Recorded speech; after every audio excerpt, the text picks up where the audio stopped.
Okay,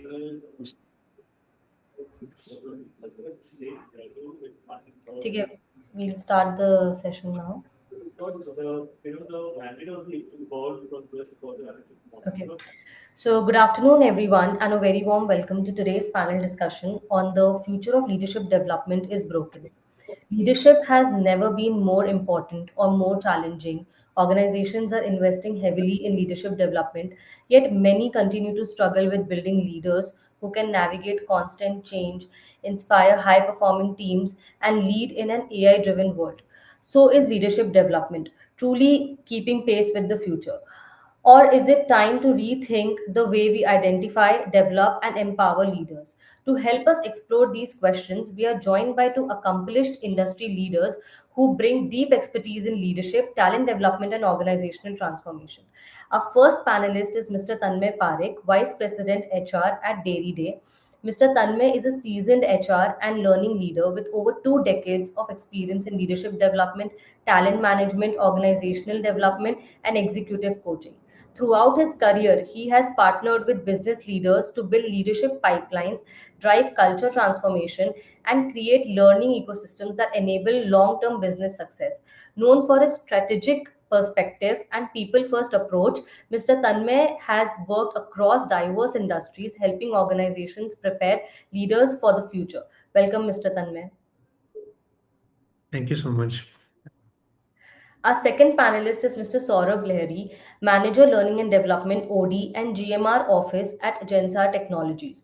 Mr. Saurabh is an accomplished HR and learning development leader with extensive experience in leadership capability building, talent development, and organizational effectiveness. Over the years, he has led large scale learning initiatives that align leadership development with business strategy while focusing cultures of continuous learning and growth.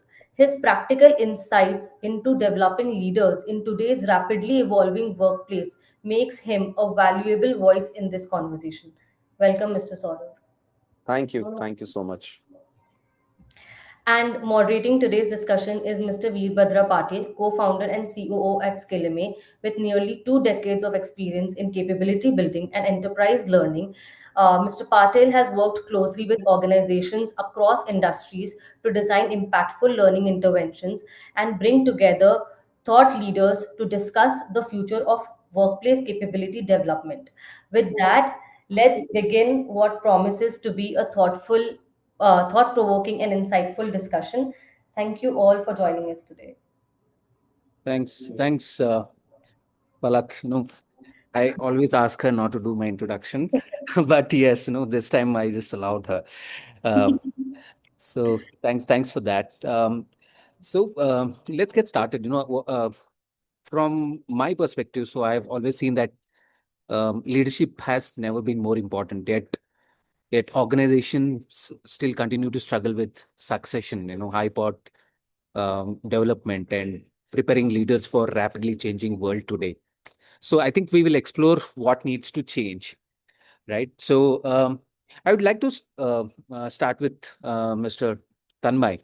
I think Palak did give the introduction, but would like to understand, what is the current role, what you've been doing, one leadership challenge that's keeping you awake today, or anything, if not anything specific, or what you have been hearing from your peers and colleagues, and finally end up what leadership is for you, what leadership is dash for you.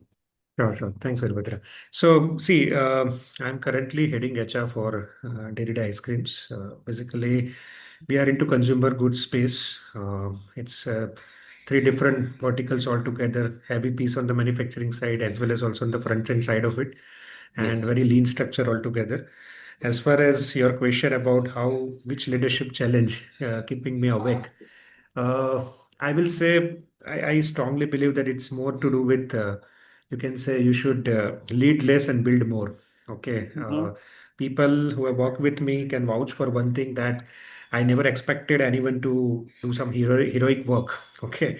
However, then I always believe into try to build the systems and processes which should outlast me, even though I'm there in the system or not. So I think this principle has worked well for me.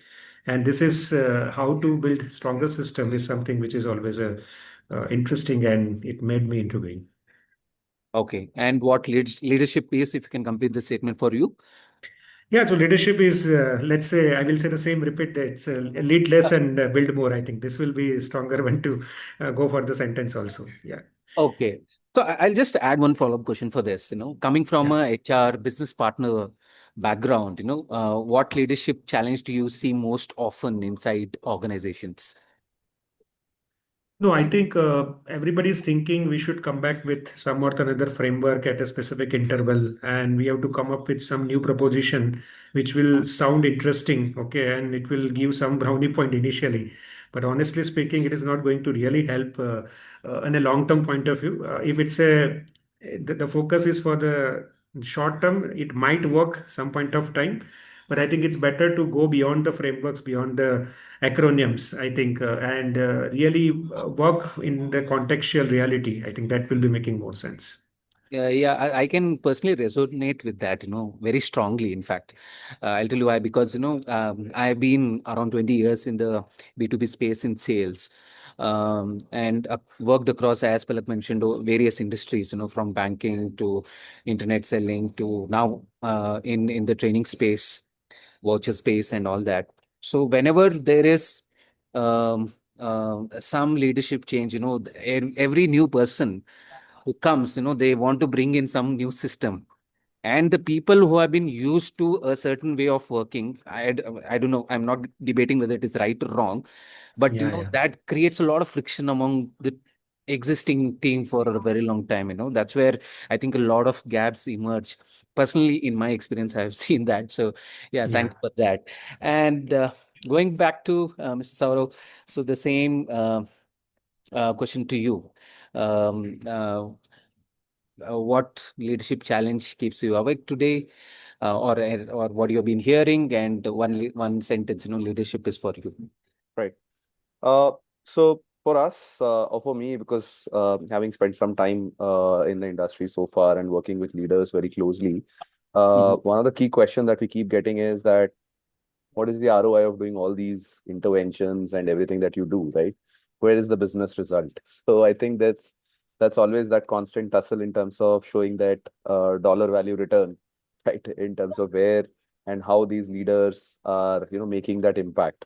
The second question that keeps me awake is very generic questions that senior executive leaders they keep asking about is the fact that are we creating best leaders of the industry? Are are we do we have the right programs to deliver the right leadership? So that is something which we are trying to figure out an answer through making sustainable leadership models. Okay, how Mhm. can we create those right behaviors that can sustain in any kind of a situation, whether during a crisis or even if the market is in your favor, those things or those behaviors or those qualities should not get affected with that. Uh, and for me, I simply say that leadership is nothing but partnership.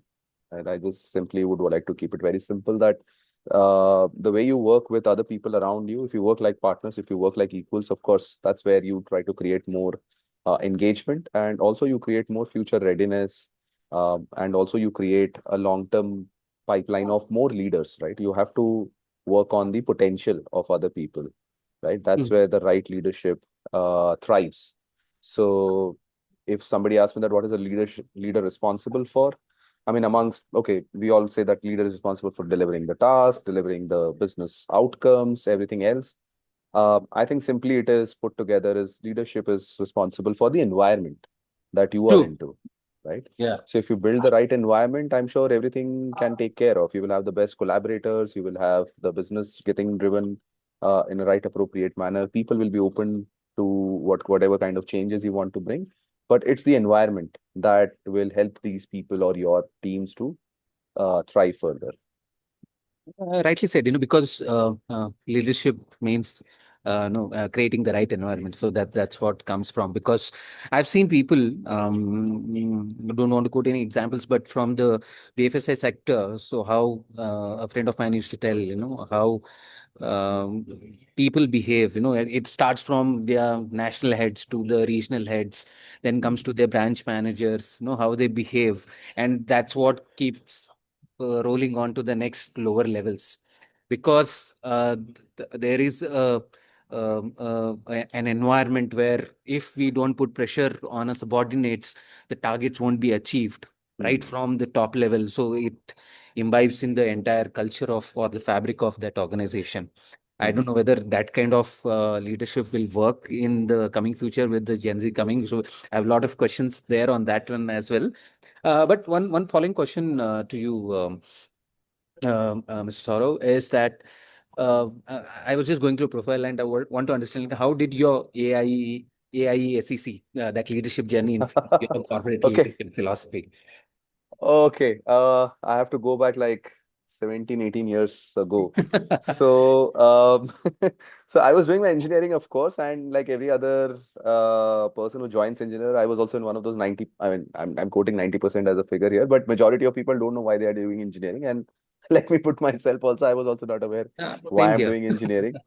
Because I think there were only a couple of streams which were available to you, and with whatever awareness we had at that point of time, we felt that okay, we want to go always where we can get the maximum return, and the return we also evaluate from a job perspective, that this career path will lead us to a job. So, so that point in time in engineering days came across this student and organization ISEC, and I think their philosophy was to do more of student exchange programs. But one of the things that they teach very well. And they don't teach it by putting you in a classroom or putting you into some sort of a program. They just put Mhm. you in a position, right? And that's where you have to run a team, let's say, and you don't pay them, right? These are again students with whom. So you're leading students basically. So you have to lead them through purpose, through some sort of a passion, a little bit of motivation. So you're trying everything that you can. Hmm. So I think that sort of led me to decide my career pathway from there. If you ask me, I did not choose to be in the role of a training function because somebody else spoke to me and drew me into the conversation. I think the ISIC experience sort of gave me that first indicator that yes, I should choose a career pathway which is more about enabling people, right? True. So when you True. look at enablement people, you will look at where you can create maximum impact. So I think that's where the whole learning from that experience has started.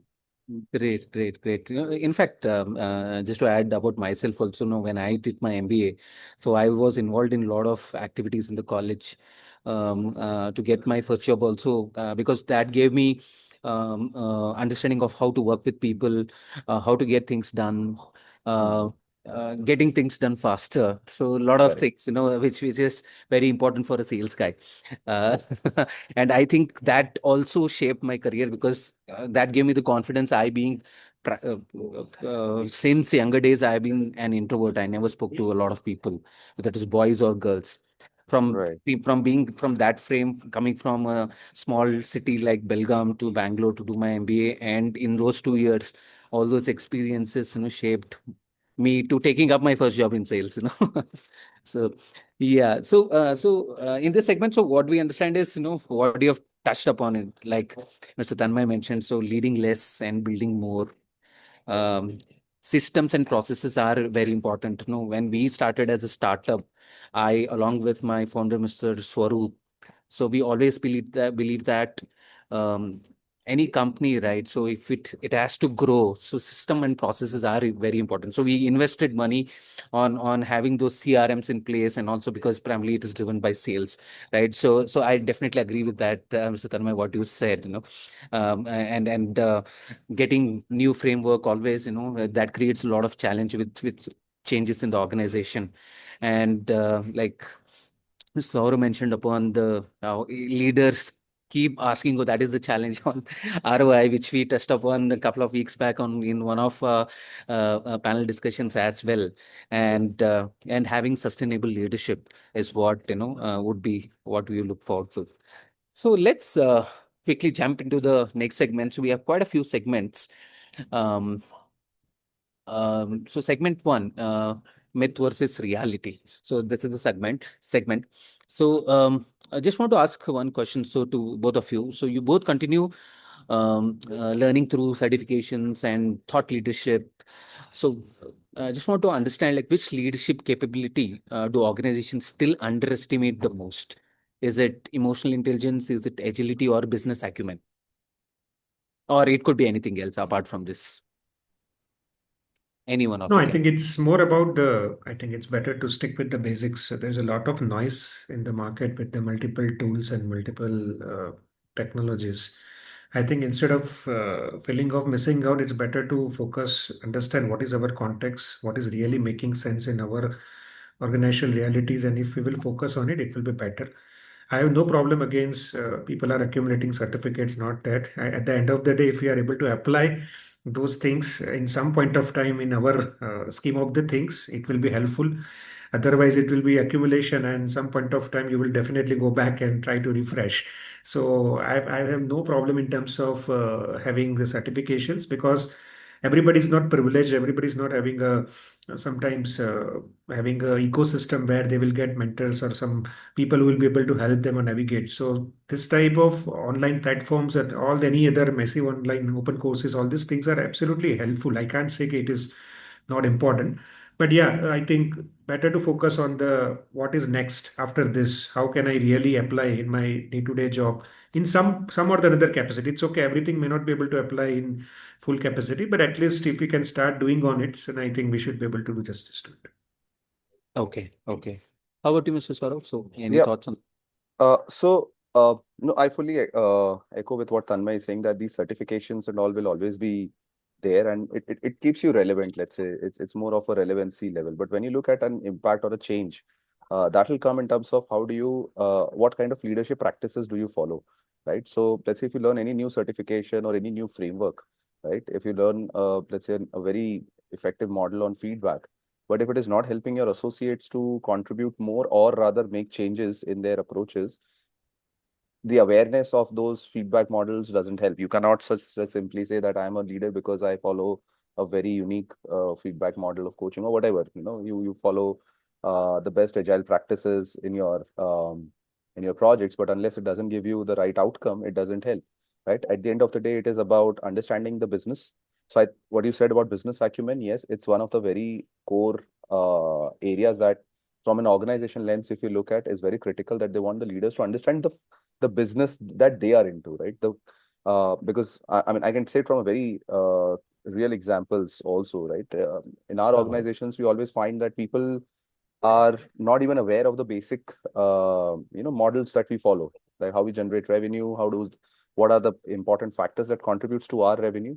And I see that there's a lack of awareness, but when they have to look for opportunities, of course, outside the organization, people are always looking for these indicators and, numbers per se, right? But when they join those organizations, I don't know what happens, some changes or some things happen that doesn't show in their approach later on. So it's very important that you understand your own business model. How is your current business generating that revenue, and how is this getting impacted?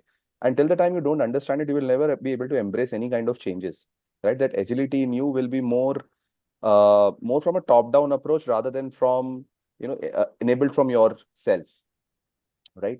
So you will always see at a position where you will not be fully ready for any kind of a change that is happening, whether it is a tool, whether it is a process, change in leadership, restructuring, anything that is happening so often in the organizations, you will always see that you will be unprepared. And today, I think the organizations, I mean, I will not generalize it, but I have a general sense that people don't want to hire leaders who know everything. They want people to, navigate through these uncertainties in a very, tactful manner. Correct, correct. Because I think now you see what is happening in the industry also. A lot of organizations are going extremely lean. If you see the smaller organizations, where there are a few thousands of them, as compared to, I would say, a decade and a half back, how the structure companies who were structured, now it is fairly flat, is my understanding. And the one topic what you touched upon, about the employees, whether it is leadership training, like, for partners like us, we deliver, or any policy things you mentioned, and where they have to understand that. One of the things in my own experience, where I've undergone trainings in the past, many years back when I started my career in terms of sales training, some of the first time managers trainings. So one of the challenge I see, which I also faced, which I think you could touch upon that. A lot of employees may face that challenge also is, there are certain best practices. So all of these trainings are some of the best practices, which is some of the people who have done it and excelled. They bring all those best practices, make it a framework, and deliver it as a program. And it is up to us as participants who attend that program to contextualize to our business and how or what parts of those frameworks we can apply and build upon it. But the challenge I see a lot of people is once they get back to work or once they step out or to these days, so whenever they are inside the class undergoing the trainings and also they are still working, doing something else because they have to attend to that. And that's the expectation sometimes by the organizations as well, because it's very critical. So once they step out, so they get into the grind, so they don't have enough time or that urge to implement that. I feel they might here and there they may try to do. What do you think? Would that be a kind of a challenge, when, specifically when you say a leadership? Because sorry, you mentioned about the ROI. So Hmm. ROI cannot be you cannot measure it immediately. It's a longer process in such interventions. I would like to hear your thoughts on that. Sure. So, I mean, you want me to start or Tanmay? Any You of can start, Saurav. I'll listen. Yeah. Okay, sure. So, so when you look at that perspective, right? So one thing is for sure that leadership or any kind of a learning that you're getting right now in the workplace is not going to show an effective result immediately, right? You cannot just say that, okay, fine, I am going to invest in a particular intervention to develop leadership capability, and this will result into a change in, let's say, 2 months or 3 months. That doesn't happen. It's like as simple as if you send someone to a gym for a couple of days, you cannot expect that the person will stay fit forever, Sure. right? So in a short term, there could be some changes that you would see in the person's fitness, but are you doing it for a short term gain or are you looking for a long term results here? So when you look at long term results, even you cannot define. Even somebody who is a fitness freak in your network would never be able to say that for how long I want to be a fitness freak. Cannot define in numbers, but it will always show in their practices, in their approach, right? So Mm. leadership is always built through those practice, through the reflection. See, a lot of these interventions, why do they don't succeed to an extent, is because the environment is not ready for them to apply those learnings. When they come into the workshops, when they come into some sort of a journey that you put them into, right, Mm. they feel that, yeah, this is very good, this is like, making a right sense to me. I can see that some of these things I can go back and apply, but does my environment allow me to do that? Right? Do I have the right set of tools and support that I will be getting to ensure that I can develop some of these capabilities? Right. So that is something which is a challenge, to be honest, right? So we try to. So now I think a typical approach that we have always gone ahead is to identify the needs, and then you start assessing where people are against those capabilities, and you start working on the design, and you develop and you deliver, and that's it. And evaluation is more restricted to, okay, what was the experience of the program and how much learning would have stayed with Yeah. them, for a couple of months. uh, I think another approach that, I mean, of course, what would help here is to go from the outcome perspective, right? Like go backwards, right? What is the outcome that you want? What do you want these leaders to do? Maybe a 6 months, a year down the line. What does that successful leadership definition would be, right? And when they are able to define, they will always define in behaviors. Numbers are something that will get eradicated in those conversations. So I think we have to go now in that direction rather than going in the needs and identification. That will help I mean, that does definitely helps. But when you know the outcome that the person wants and is able to define, co-create it with you, I think that is where the success would come more and will get more established or institutionalized in the organization. True. True. Okay. So, I, I have one question, so what's the biggest myth organizations still believe about leadership? Any The of it? leadership has all answers. Yeah, yeah, correct. Yeah, True. yeah, absolutely. The biggest myth is you will deliver some bite-sized learning, you deliver some micro session, and suddenly you will expect people will start delivering, which is not going to happen. Yeah, yeah, yeah. So this, because a few weeks back we did one reel, I and Palak. So any questions, he comes to me. So there was a funny reel, 9 problems the manager has the intern has one problem, so she asked that question that 10 problems and zero. So so I could relate to that. Yes, that is one of the things, what I see. So anything happens, they turn up, people people don't have the solution mindset, not all of them. So where how do we find ways to get things done? Always fall back on the leadership and stuff like that. Yeah. So to Saurav, you once shared, I was just going through a profile. So an idea, don't try to sell, try to help. Does that philosophy also define great leadership today?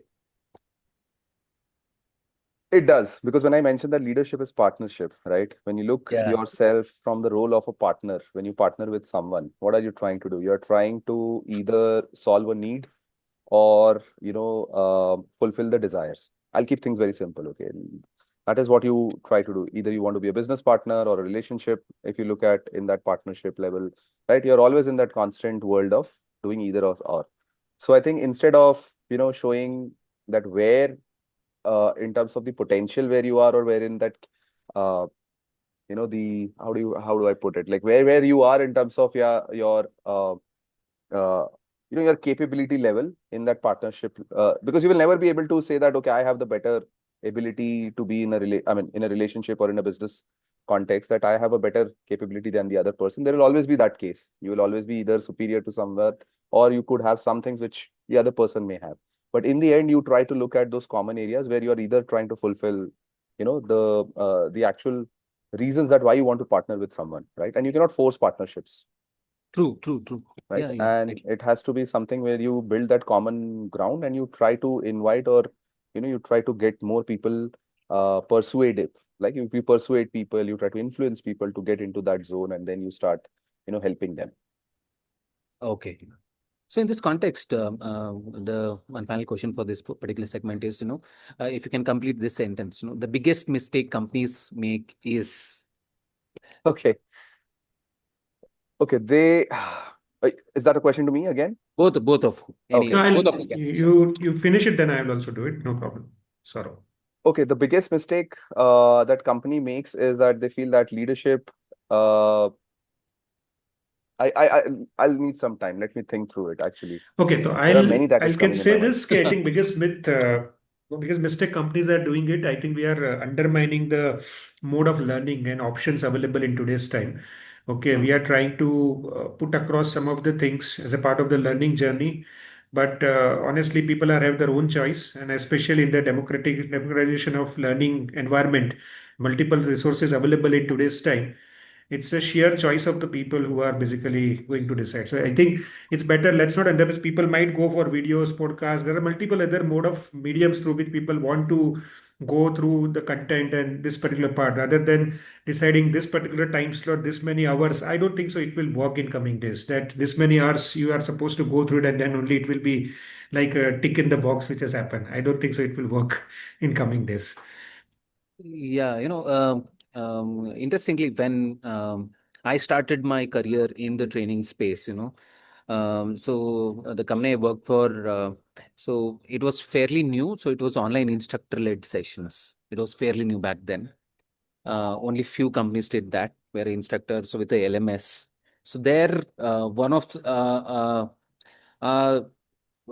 what do you call the selling point was that we give access to LMS for lifetime. Now, then everybody started that in the industry. Yeah. So everybody will go, okay, we have all this learning material available to us for lifetime. So that was the catchy phrase. But in our analytics, we saw that hardly anybody revisited back to any of the content. Very hardly. If it is technical, yes, they might want to practice a little bit here and there. They might visit. That was a technical. I doubt whether anything on the soft skill aspects of it, if we have, they may do. I would like to hear from you guys, from your experience, from the So I other side. can No, I can say only this. I've seen organizations who are investing very heavily in terms of MOC logins and this one, but sometimes, unfortunately, HRBP's L&D teams are chasing, and they are ensuring that at least there is a bare minimum program which needs to be done. Okay, and Yeah. it is after a lot of relentless efforts, people are finally completing it. Okay, but I think this is something where it's a sheer case, also part of the KRA KPI of that person, that whether utilization has happened or not. And also there is a pressure on the L&D head, HRBP head, and other people in the system that, okay, we have invested so much money, what is the utilization? Some or the other way, somebody is going to ask us okay, whether it has really been, forget about the ROI, what we are talking few minutes back. First of all, whether people are using it in the first place or not to start with. So I think, yeah, it's a reality, whether we like it or Uh, not like it. so one follow-up question to this. So looking back at your HR recognitions and leadership initiatives, I would like to understand what leadership lesson came from a failure rather than success, or yeah. So that was the question. Sorry. No, I think it requires a lot of humility to say this. Okay, yes, I have failed and I bounced back. That's something earlier one realized it's better for the person. I think that's the thing because when everything is going well, there will be less review, less reflection, less things will be. It's people are into that completely different tailwind altogether. The moment you are either you have failed or you are not able to be successful in a specific thing, at least it will give you opportunity to pause and or at least you will start taking feedback from others, at least people who are well wisher or people who are ready to give you feedback. It's better to Yeah. embrace it with the humility. I think that will be helpful. Yeah, yeah. Like Saurav touched upon that, sustainable leadership, whether it is when things are going fine or during crisis. Yeah, Okay. Yeah, I think I overshoot time on the segment. So we'll come to the next segment, the boardroom debate. So one moment. Probably I'll share one statement and we could discuss on that. So the first one is, can leadership actually be taught, or is it primarily learned through difficult experiences or just the experiences per se? So it is both of you. Anybody can pick it up. sure. So in my opinion, of course, it cannot be taught. Leadership is something that you cannot teach to any person, right? Just like you cannot teach a fish how to swim, right? The fish already knows how to swim, it does not know the water, On with that. right? Yeah. Just a simple analogy I can give. So another one could be like we normally use it in our business context is that it's not like a software where you just install it and it starts running on its own, right? So it cannot be taught. But what you can do is, of course, uh, you have to build those moments. You have to identify those moments where these leadership can be experienced.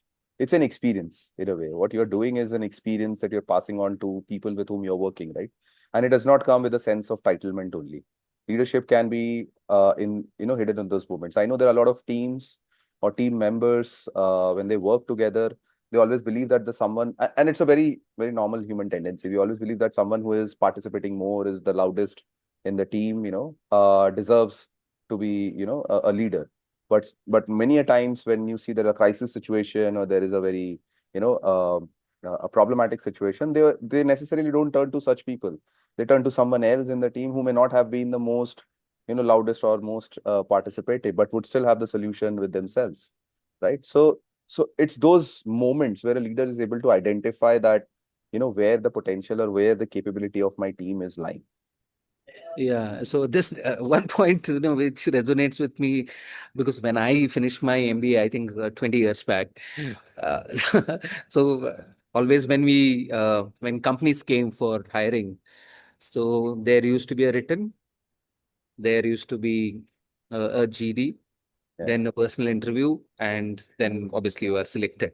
So in GD, as I said, so I've not been the most outgoing person. I was always more shy and introvert kind of a person. So in GD, it was said to us that the more louder you are, the more you talk. Yeah. Is the person who is selected. Most of the time, it used to happen. So in first initial couple of GDs, I couldn't talk. So then I made my mind that I have to talk in one of the companies. So I and my other friend, who we spoke the most in that GD, which was about 7-8 minutes, and both of us were not selected. Then we went to them and asked, why did you not select us? No, we spoke the most. Mm. and all that. But what they told is, no, what you spoke, the topic what we gave, the context and Mm. the discussion itself, you were just talking for the sake of talking. So that I think So with that that, I admitted. that perception every person carries, right? Yes. You can even look in your current workplace scenario as well. You know, if you are in a team meeting, person who is talking the most, I'm not saying when does not have the right context, may have the right context also, but at times there are people who believe that somebody who is on the face value is more contributing in terms of the inputs, uh, is supposedly the most participative and the most committed person, Yeah. right? And that somewhere blurs your identification, that what about the people who are not speaking right now, but I'm sure they are also thinking about this problem, or they might be having some solution. It's just that they need a different approach so that they are able to share those things, right? Okay. Okay. Great. So the next point is, do you think, do organizations identify potential or simply reward performance? No, I think so. I will not say that they are not identifying the potential. There are very less organizations who are having a systematic, let's say, again, it all depends on the evolution of the organization. At what stage of evolution the organization is. Obviously, startup and fast growing stage, people may or may not be too much focusing on the, let's say, identifying the potential part of it. They are more focused on the performance and the outcome side of it. The moment this plateau will, they will go and go towards the plateau side of it. Obviously, they will start deciding that rewarding performance is not sufficient. And I think there is a degree of conflict in terms of differentiating the performance beyond a point.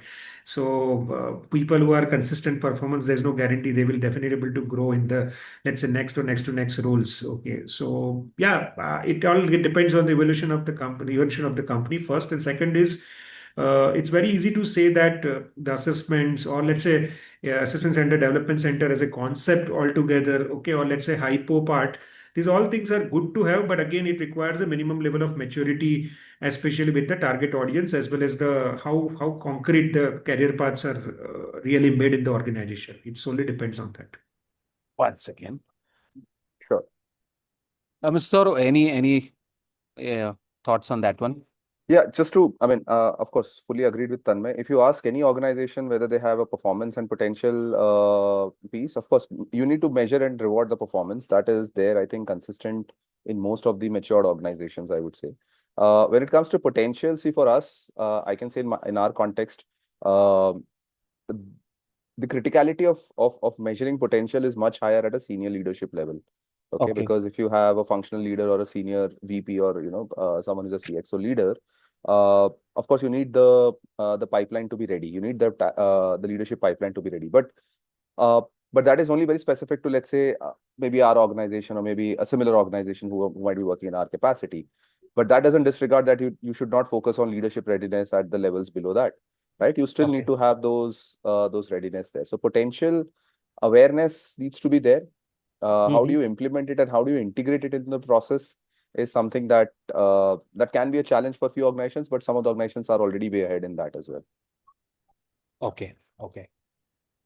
Um, the next statement is, should every high performer become a manager? So this relates to me.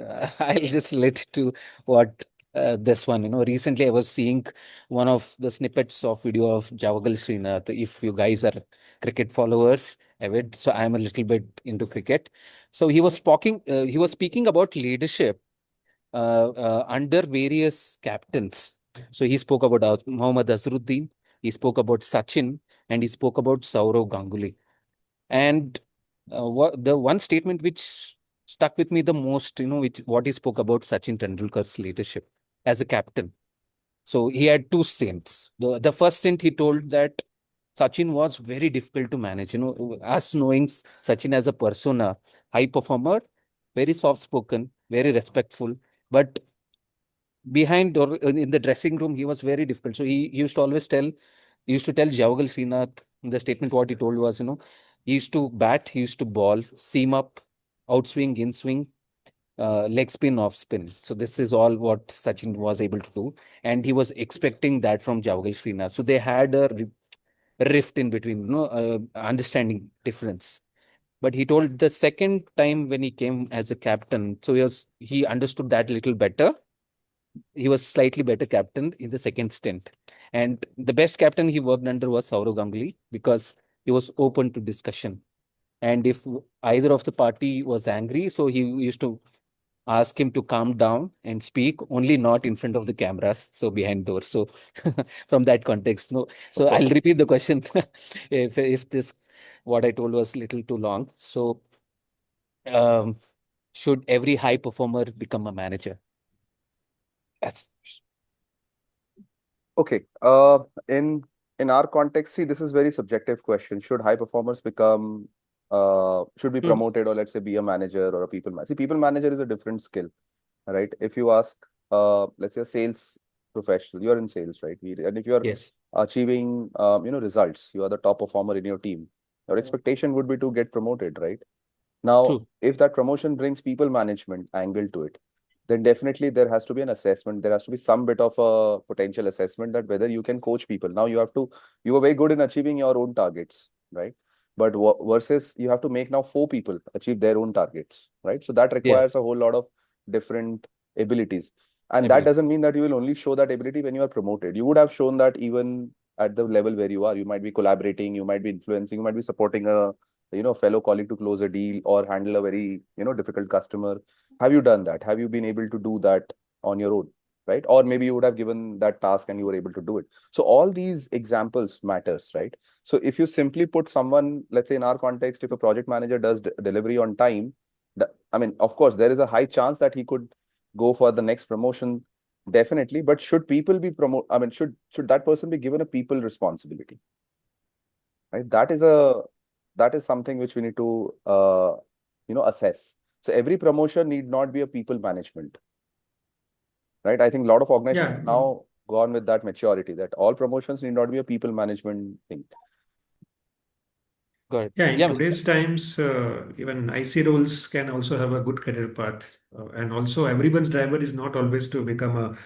Well, vertical growth is always desirable, okay, but the thing is that the moment it is stepping into the people management role, it's better not because of the sheer past performance. One should force that gentleman or person or lady to be in that role. It's better to be watchful about it, whether we are before we take this call. okay. Yeah, one follow-up statement to that, so should coaching begin after promotion or before promotion? Because I think a lot of aspects you are touching upon is that whether that though he's a high performer, he or she is that person able to manage teams, get those team to perform or reach their targets. I think that would need a little bit of coaching. Through coaching, I strongly believe that there are certain behaviors or traits, what you can enhance within an individual from the leadership front. With my experience delivering trainings and undergoing trainings myself as well. Yeah. So, what do you think? Should coaching begin after promotion or before promotion? So according to me, it is not something like which has to have after or before. It has to be first aspirational. You have to understand whether the person is willing to pursue a career path where people responsibility would come as a part of the job, right? And if the person has that visibility or clarity, let's say for the next 5 years or 10 years, that yes, there will be a role which will have that, then it is not the coaching that the person has to start with. I would believe that you can start with very small thing like a mentoring, right? I think Okay. mentoring is something which is pretty easy and simple to do. When you have a new team member joining in, and let's say your manager is allowing you to be the mentor for that person, maybe in the capacity of a buddy or let's say whatever, a senior colleague who is helping that person to onboard faster. I think a lot of approaches that you would use is while passing on all the knowledge transfers and everything is to ensure that the person feels more inclusive and is able to deliver results faster, right? These are early indicators of you showing that capability of being a mentor, right? And I think if you're able to successfully do that mentoring role, eventually you will look at a coaching also in a very similar way. But coaching is not something which is similar to mentoring. Mentoring is something which you might be doing it. You can mentor a salesperson, but let's say today if you have to look after an operations person, so you will Mhm. not know that world entirely, right? But you will have to coach that person now, right? You might see it from a sports angle as well. You mentioned about Javagul Srinath. Javagul Srinath, if you put him into a field coach, something that he would not be doing it, or he might not be aware of, but not as a Yeah. part of a job, he has to, coach people on fielding. Now we have different expertise when you talk about cricket specifically, but let's say some time ago, one coach has to do all the, all the jobs. But you have to have those techniques that, okay, now I have to Yeah. learn coaching. Now I don't lead people necessarily who are, doing the role that I used to be in, right? I am now a portfolio manager or a functional leader where I have to look after various other functions. So I need to now start adapting to the coaching world. Okay. Any points from you, Mr. Tanmay, on this? So basically, it should be problem statement based, or it should be on the objectivity of this thing, whether it's a coaching or mentoring, as Saurav has already explained. I think Yeah. what is the need? It does not matter in terms of the timeline or at what juncture you are in your career trajectory, because even at the senior levels, you require coaching, and even sometimes, even Yeah, before yeah. The promotion and one-on-one at coaching specific we have level, been doing. Yeah. any transitions in life will be helpful, provided it has been rightly contextualized and it has been given with the right person, okay, who is going to deliver this thing. That it Yeah, will be yeah. helpful. And then what came up in this, again, the aspirational part of it, the willingness part from the individual, because I think goes both the ways, whatever intervention we may get in, if that person is not willing or is not aspiring to do that, then it becomes, or it falls flat, all the exercise what we plan to do. Okay. So as we come very close to the closing of this panel discussion. So we'll move to the next segment, which is the rapid fire. So very quickly, both of you, I'll just probably we'll go by alphabetical order. Well, Saurav first and Tanmay. So there are a few set of statements or questions. You can quickly give your inputs on that. So the first one is, which leadership competency is the most overrated according to you guys, according to you personally? Problem solving. Problem solving. Yes. Mr. Tanmay? Critical thinking. Critical thinking. Okay. So AI coach or human coach, and why? Very short. Human plus AI. Human plus AI. Okay. Yeah, human coach, which will enable with the AI as a technique or as a tool. Yeah. I think that's how we'll be heading in the future. Um, one business book and one non-business book every leader should read, or any book you might have come across, which any leader should pick up. I would highly recommend The Five Dysfunctions of a Team. That's the leadership book I would recommend to people. And one non-business book would be Ikigai. Great. Yeah. So I have recently come across. I'm yet to complete that book. I am recently reading one book called Chanakya Playbook by Abhiraj Gupta. Very very intense and very I will say the contemporary, how the entrepreneurs and how this today's dynamic environment and how this principle, which are timeless in nature, is really Uh-huh. possible to be implemented. So I'm only halfway of that book, but it's very intriguing in nature. Great. Great. Okay. Um, performance or potential, empathy or accountability, strategy or execution. I Well think balance so. required. Yeah, you need a balance, of course. Balance. Okay. Yeah. Okay. So one capability every future leader must build.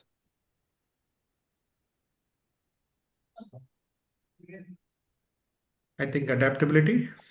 Adaptability. I know it's very high, uncertain days, coming years. Yes, being adaptable, because Right. as we see in the history of our Earth also as a evolution. So the ones which were adaptable are the ones who we are still surviving, and I think the nature gives us that, and it will always stay relevant across. Yeah, I Uh, would suggest psychological safety. Psychological safety, yes, yes. I think in today's environment with the next generation being they are very realistic, and also they come with a lot of things which we as a millennial which we aspired, for them it is no-brainer given.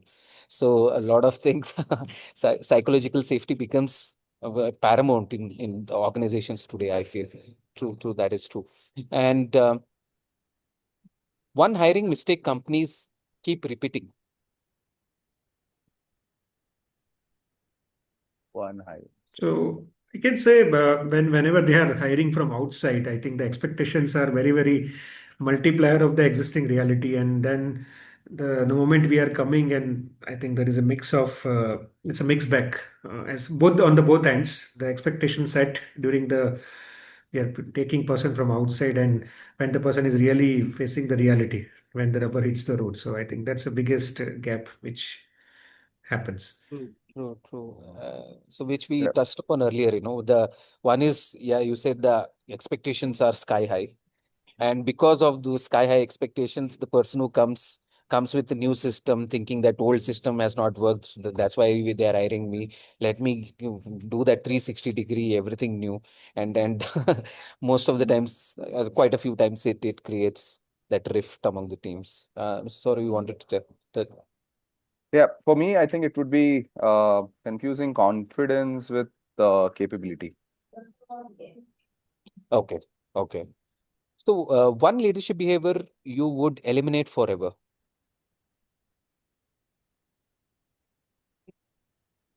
Over I will say, reliance.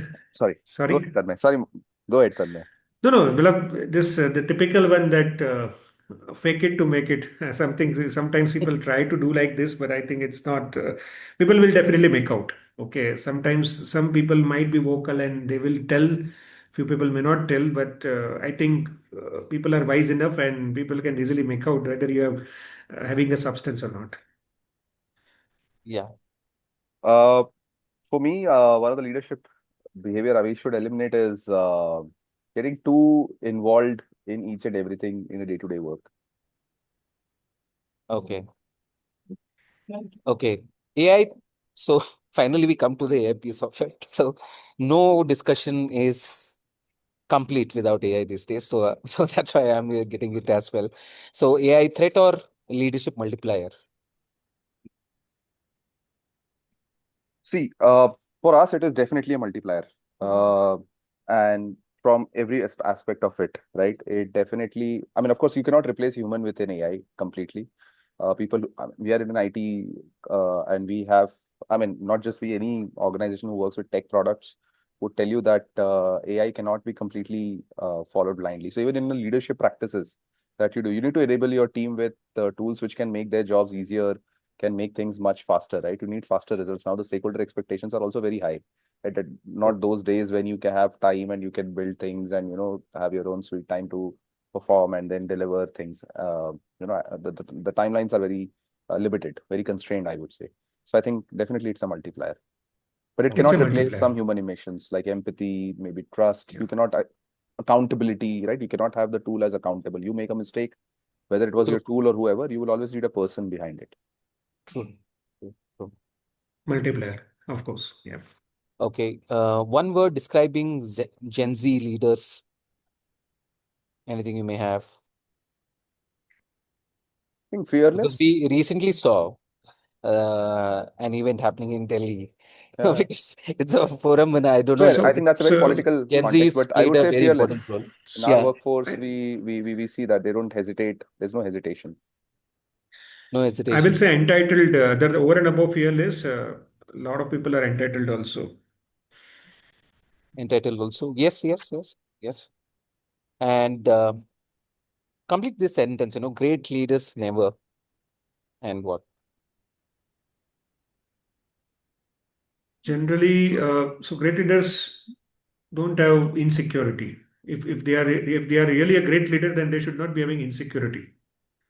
True. Sense of insecurity, you can say. Yeah. Definitely, because anybody who's secure, as you rightly mentioned, so if they are insecure, that's when that mentoring or coaching will never happen if they are insecure about their position, which I've seen early in my career. Some of the managers who we worked, or I've seen others suffering, where they'll not coach them or mentor them because they feel that, if we do, they might take their place.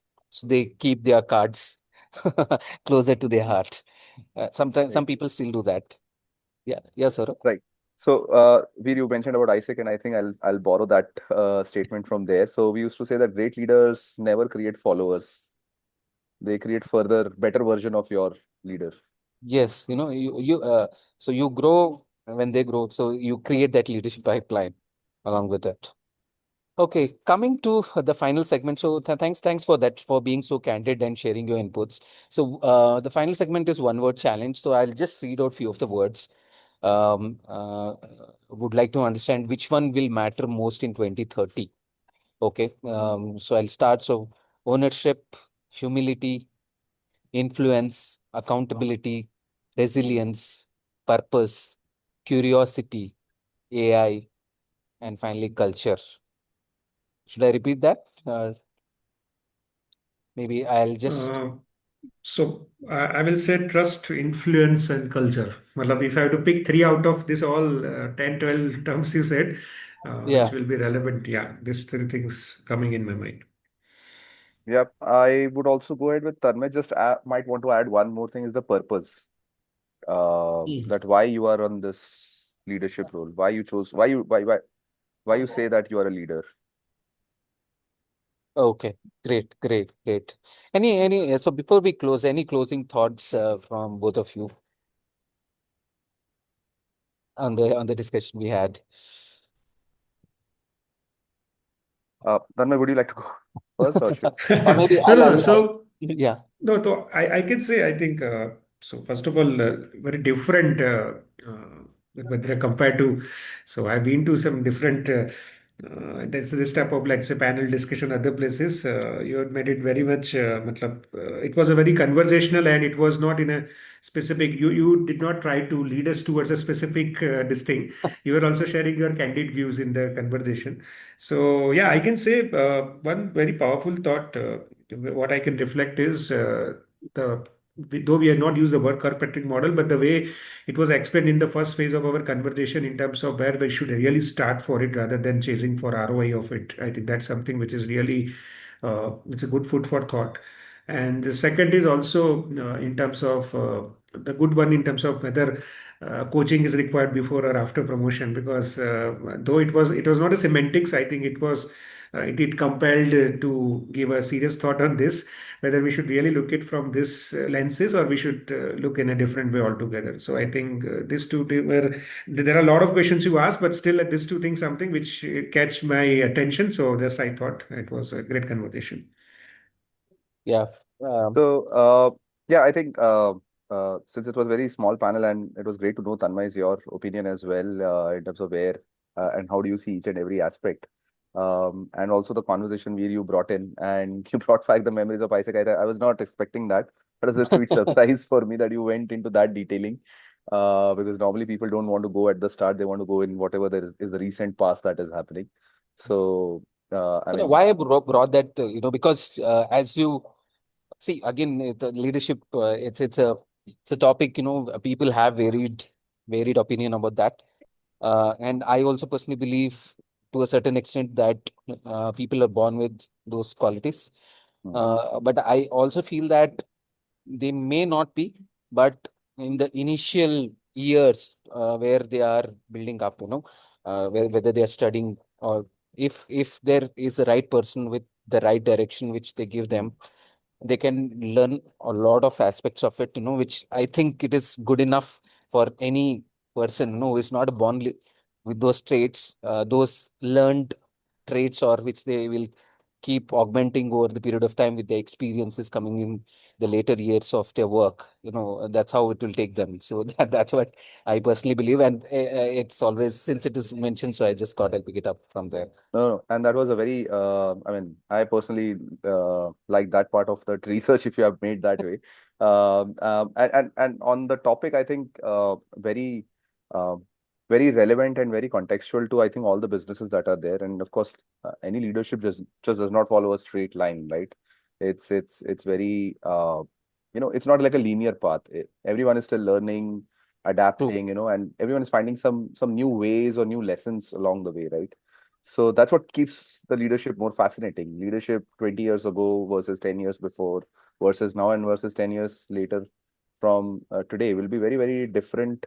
And of course, it will be very, very unique for certain people. So yeah, I think that's Great, great. that's from my side. Thanks, Mr. Tanmay. Thanks, Mr. Saurav. So, since it was a very small panel, I assume that we'll be able to close it around 40 minutes. So, we are right on time. So, thank you for that. The endeavor has always been to make it very conversational, because that's when thought also is to get the real perspective, not the ideal answers, right? So what is working for you? What has worked for you in the past or present? The real conversations, basically. So when we sit together as friends, across the table. So that was the thought. So with that, I'll hand it back to Palak for the closing note. Yeah, sure. Okay, as we come to the end of today's discussion, I'd like to extend my sincere gratitude to our wonderful panelists, Mr. Tanmay Parekh and Mr. Saurav Lahiri, for sharing their valuable perspectives, experiences, and practical insights on the future of leadership development. The conversation today has reminded us that while leadership development may be facing significant challenges, it also presents an incredible opportunity to rethink how we build leaders who are agile, authentic, and prepared for the future of work. We hope the ideas shared today inspire all of us to question conventional approaches and embrace new ways of developing leadership capability within our organizations. And finally, a heartfelt thank you to everyone who joined us today. We truly appreciate you taking the time to be part of this conversation. We hope you found today's session insightful and you leave with new perspectives to take back to your teams and organizations. Do follow Skillemme for more conversations on leadership, learning, AI, and workplace capability transformation. Thank you once again. Have a wonderful day, and we look forward to welcoming you to our next panel discussion. Thank you. Thank you. Thank Thank you, you. V. Thank you, Thank you, Palak. sir. Thank you, Thank Tanmay. you. Yeah. Bye. Thank See you. you. Take care. Bye. Yeah.